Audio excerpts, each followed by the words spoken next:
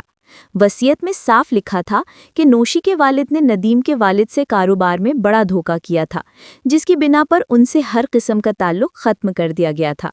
نوشی کا چہرہ ایک دم سے فک ہو گیا. اس نے گھبرا کر پھپھو کی طرف دیکھا، مگر زبیدہ بیگم خود نظریں چرانے لگی تھیں. ندیم نے نوشی کو مخاطب کرتے ہوئے کہا، نوشی، تم یہاں رشتہ جوڑنے نہیں بلکہ اپنے ابا کے ڈوبتے ہوئے کاروبار کے لیے انویسٹمنٹ ڈھونڈنے آئی ہو، اور پھپھو نے تمہیں اس لیے بلایا تاکہ وہ لائبہ اور میرے درمیان دیوار کھڑی کر سکیں. لائبہ نے جب یہ سچ سنا تو اس کی آنکھوں میں ندیم کے لیے شرمندگی اور محبت کی ایک نئی لہر جاگی. نوشی اپنی رسوائی دیکھ کر بغیر کوئی لفظ کہے وہاں سے رخصت ہو گئی، جبکہ زبیدہ پھپھو اب صحن کے ایک ستون کا سہارا لیے کھڑی تھیں. ماموں علی نے گرج کر کہا، زبیدہ، تم نے اپنے ہی بھانجے کے خلاف اتنی بڑی سازش کی، صرف اس لیے کہ تم اپنی انا کی تسکین چاہتی تھی؟ پھپھو کے پاس اب کوئی جواب نہ تھا. وہ خاموشی سے اپنے کمرے کی طرف بڑھ گئیں، مگر اس بار ان کی چال میں وہ پہلے والا جاہو جلال نہیں بلکہ ایک واضح شکست تھی. رات کے اس پہر جب مہندی کی روشنیاں مدھم ہو رہی تھیں، ندیم اور لائبہ ایک دوسرے کے سامنے کھڑے تھے. لائبہ نے دھیمے سے ندیم کا ہاتھ چھوا اور سرگوشی میں کہا، مجھے معاف کر دے ندیم بھائی، میں نے آپ پر شک کیا. ندیم نے مسکرا کر جواب دیا، شک تو وہی کرتے ہیں جہاں اپنائیت ہوتی ہے لائبہ. اب تو ہم نے ثابت کر دیا کہ سیالکوٹ کی اس مٹی میں رشتوں کی بنیاد جھوٹ پر نہیں، سچ پر رکھی جاتی. سازشوں کا وہ سیاہ پردہ اب چاک ہو چکا تھا جس کے پیچھے زبیدہ پھپھو نے اپنی انا کی بساط بچھا رکھی تھی. سیالکوٹ کے اس قدیم گھر میں اب ہواؤں کا رخ بدل گیا تھا اور فضا میں پچھتاوے کی ایک دبی دبی سی خوشبو محسوس ہو رہی تھی. اگلے دن کی صبح جب سورج اپنی پوری رانائی کے ساتھ طلوع ہوا تو گھر کے لاؤنج میں ایک عجیب منظر تھا. زبیدہ پھپھو جو ہمیشہ حکم چلانے کی عادی تھیں، آج خاموشی سے صوفے کے ایک کونے میں سر جھکائے بیٹھی تھیں. ان کے سامنے علی صاحب اور نزہت بیگم کسی اہم فیصلے کے منتظر کھڑے تھے. ندیم اصغر نے جب اپنی پھپھو کو اس حال میں دیکھا تو اس کا دل بھر آیا. وہ جانتا تھا کہ پھپھو کی فطرت میں تلخی ضرور تھی، مگر وہ اسی خاندان کا حصہ تھیں. ندیم نے آگے بڑھ کر ان کے گھٹنوں پر ہاتھ رکھا اور نہایت ملائمت سے کہا، پھوپھو، ہم نے یہ سب آپ کو نیچا دکھانے کے لیے نہیں کیا تھا. ہم تو بس یہ چاہتے تھے کہ رشتوں میں سچائی کی وہ چمک باقی رہے جو ہمارے ابا کی پہچان تھی. پھوپھو نے ندیم کی طرف دیکھا. ان کی آنکھوں میں پہلی بار وہ تکبر نہیں بلکہ ندامت کے آنسو تھے. ندیم پتر، میں اپنی ہار مانتی ہوں. میں نے سوچا تھا کہ میں اس گھر کی تقدیر کے فیصلے کر سکتی ہوں، مگر میں بھول گئی تھی کہ دلوں کے فیصلے اللہ کے ہاتھ میں ہوتے ہیں. پھوپھو نے لرزتی آواز میں کہا. انہوں نے لائبہ کو اپنے قریب بلایا اور اس کے ماتھے پر پیار دیا. لائبہ بیٹی، مجھے معاف کر دینا. تم واقعی اس گھر کے لیے ایک نعمت ہو. لائبہ نے اپنی پھوپھو کے گلے لگ کر تمام تلخیاں ایک ہی لمحے میں بھلا دیں. سیالکوٹ کا وہ گھر جو کچھ دیر پہلے تک ایک نفسیاتی میدان جنگ بنا ہوا تھا، اب ایک بار پھر محبت اور اپنائیت کا گہوارہ بن چکا تھا. اسی دوران دانیال نے ماحول کو ہلکا کرنے کے لیے اپنی مخصوص شرارت چھیڑی. امی، اب جب کہ جنگ بندی ہو چکی ہے تو کیا میں اس خوشی میں لندن جانے کی شاپنگ شروع کر دوں؟ دانیال کی اس بات پر پورے گھر میں قہقہا گونج اٹھا. نصرت بیگم نے مسکراتے ہوئے کہا، شاپنگ تو ہوگی دانیال، مگر پہلے ندیم اور لائبہ کے نکاح کی تیاریاں ہوں گی.